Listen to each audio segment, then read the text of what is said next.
Hey everybody, it's Angela, and I finished the beach-themed mini that I've been working on, and this is how it turned out, and I'm really happy with it.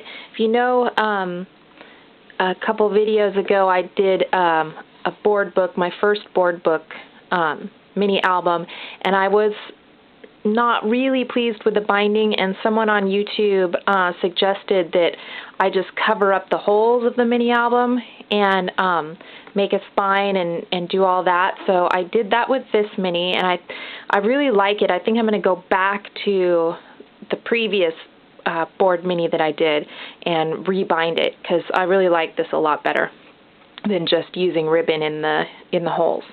So anyhow, this is the mini that I just created. And so I did bind it. It's got all these binding strips and a spine, chipboard spine in there and everything. I've got a swivel clasp here on the outside. I don't have anything on the chain of the swivel clasp yet because I didn't have any beachy themed charms or anything. So I'm going to wait and do that later, see if I can find some charms, search through old jewelry and stuff like that and see what I've got. These ribbons are just from my stash, and I've just got a Tim Holtz bottle on here. It's filled with agates that my husband and I have picked up on the beach, and then it's got a little note in there. It just says beach photos. And I've just got it tied on here for right now, but I have glued the cork in there, and I'm going to get a little like an eye screw to put in there and hook it to the chain later. But for right now, it's doing okay hanging on there. My inspiration for this was K Company's, looks like it's like a Tim Coffey. Get it here. Tim Coffey's, doesn't say what kind it is. It's a beach or seaside themed collection, and it's an older collection. They were blowing it out at Michael's, and so I got a bunch of the embellishments at just $1.99 a pack. And then they didn't have any paper stacks though. The only thing they had was this matte stack, so I went ahead and got it. It was $1.99 as well. So I just kind of cut it up and scattered the pieces throughout, and then I added in, because there wasn't enough, they were too small really for some of the pages, I used some of this Julienne, some of the papers out of the Julienne collection, because they've got some blues and some tans and stuff. And then the embellishments that I used, I had 2 packs of these die-cut cardstock pieces. I had 1 pack that was just all regular, and then another pack that was regular cardstock and vellum. So this is what I had left over out of those 2 packs. I've just kind of combined them in here. So I've got enough for a whole nother mini if I want to make it. And then I had some dimensional pieces that just had the adhesive already on the back, and that's how much I have left over of these. And then I used some of these little tags in a pocket, and I have some of those left over. And I had a packet of regular adhesive border strips and some vellum border strips, and my leftovers from both of those are combined in here. So I've got a lot of these left. There were some just Grand Adhesions dimensional stickers. I used some of those, still got more of those left. And the vellum frames, and there were 10 pieces. I think I used 2 of the frames in this, so I still have 8 frames left. And so that was kind of my inspiration for this. Okay, so let me get into this. The matte stack paper is in the back, and I actually tore 2 more pieces and layered them on here. You can kind of see some of the white tearing, and I kind of tore them down like this to give kind of the look of the suds of the beach waves when they come in and leave that suds on the beach. But I wound up covering most of that up. Here's one of the dimensional stickers, a little crab here. And then I fussy cut out from the matte stack paper some of these little stamps. And these little shells and agates that are here and all around and over here, these little shells, are all ones that my husband and I have picked up off the beach.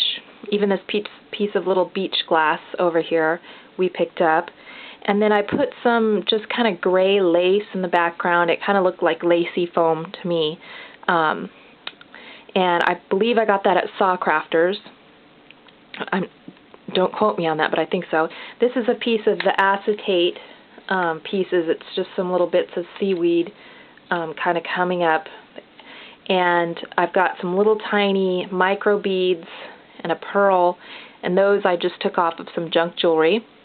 And the last thing I have on here is the starfish. It's not a real starfish. I didn't think that would be sturdy enough or long-lasting enough, so this is actually, there were 3 of them in a little box in the dollar bin area at Michael's. And so I just used that. You can see it's the same thing. But I used some of the Tim Holtz tea dye and just kind of gave it a little bit of color. And then I used, excuse my reach, some of this Studio G glitter glue. And it kind of gave it the look of sand. I just kind of spread some lightly with my finger on there. And then I went around the edge of the mat with the same glue, and while it was still wet, I put a little bit of the blue. You can see just a little tiny bit of blue sparkle in there. And I think I put a little bit of blue on the starfish as well. And I also used the tea dye to go around the outside of all the pages. So let's get into this thing. The first one I used one of the tag pockets. I just stamped Journey on it from, I don't know what stamp set that was because I don't have the packaging.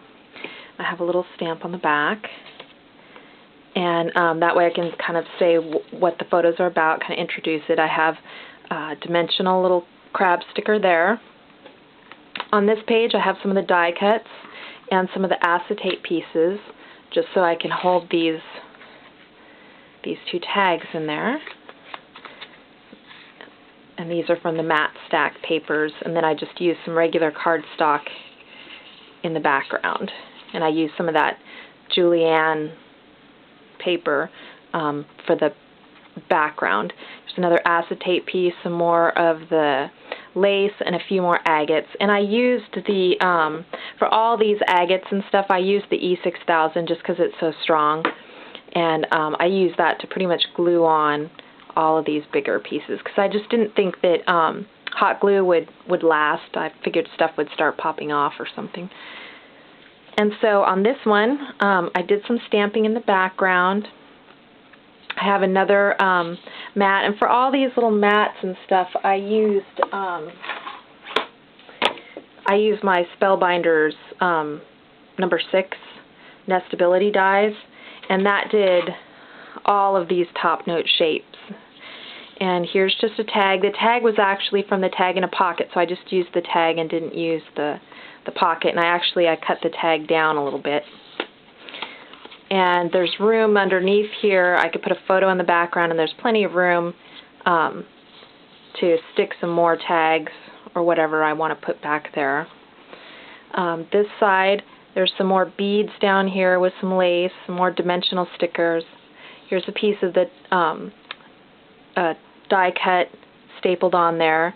And then I used one of these dimensional starfish on a top note die cut, a Spellbinders die.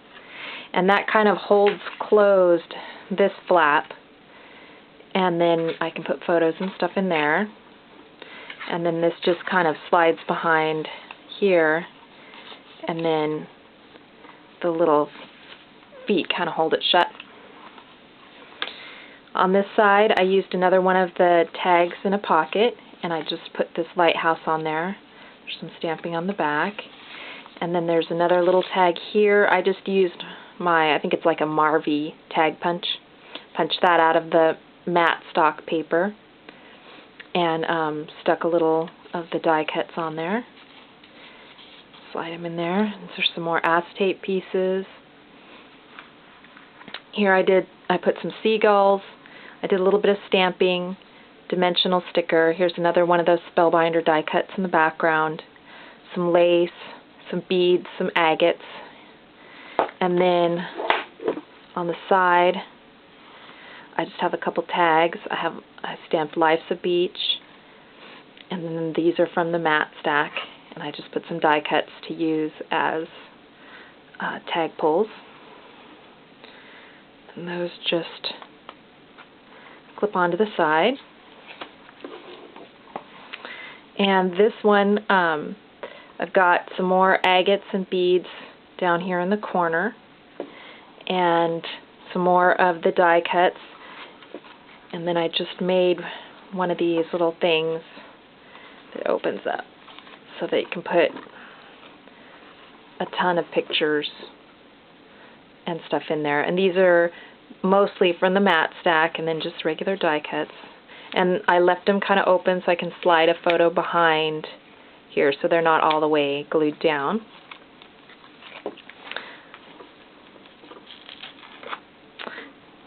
On this page, I used some of the die cuts here and just a torn piece of paper, glued them on, and that gives me a pocket for, I've got these two little tags,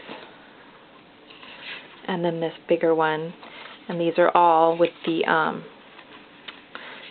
Spellbinders die. And here's one of the vellum frames that I used, and I left it open so you can insert a photo behind there. I used more lace, a dimensional sticker, some more of the acetate pieces, one of the border stickers, and I put a little extra glitter glue on it. For here I did, this is a dimensional sticker, and these are all just regular die cuts. And then these I fussy cut out of the paper. And these are two more of the tags from the tag in a pocket, just I didn't use the pocket. And then on the back there's some swirls, and then there's also some shells. And the swirls all came from the clear stamps, Ink-a-Dink-a-Doo. Doesn't say which one, but it's these swirls. I wanted something that would kind of give the look of seaweed. And then the shells are from this new stamp set that I got from TPC Studio, just beachy. And I used the Life's a Beach and some of the shells on there. And let's see. Then on this page, again, more of the die cuts, more of the dimensional stickers, more of the stamping. I did the Spellbinders die, but made it so it wouldn't cut the edge, just so I could have a little folder to put more photos and stuff on. On this page, there's the tag in the pocket. I covered this side. This side is for journaling. I just put a couple little sandpipers on the bottom from the die cuts, and then I did a whole bunch, like a little beach underneath them, a whole bunch of agates and shells and petrified wood and beads and this little dimensional little lobstery crustacean thing and some more rocks. So there's got a lot of dimension, but I made it so that when this closes, it's not super thick, because this seahorse kind of nestles right in here, and so they're all kind of offset. I tried to offset my dimensional stuff as much as I could, so it wouldn't be that thick between pages. So anyhow, I tried to keep that in mind where I could. I was trying not to let it get too thick. And here again I put some beads and agates and rocks, some more lace, another die cut. I used more Spellbinders tags and put some ribbon on top, and more die cuts in the background just to make it look like a little school of fish, you know, kind of swimming by there. And then here's another one of the vellum frames. I left it open at the top, and there's some more acetate pieces. I did a little bit more stamping. I fussy cut out this, just a little dimensional little crab and a tag. And then on the back, I just used this big whale. I didn't know where else to use him, but he was cute. So I just put my little handmade stamp, and then I'll write my info and stuff on there. So anyhow, sorry this took so long, but this is my mini, and I really like how it turned out, and I am definitely going to use this binding technique again because it really worked well, and I had a great time. I think this is the most intricate mini that I've made, and I'm just kind of, I think, finally starting to get into it and feel a little more comfortable doing these. So let me know what you think, and thanks for watching. Talk to you later. Bye.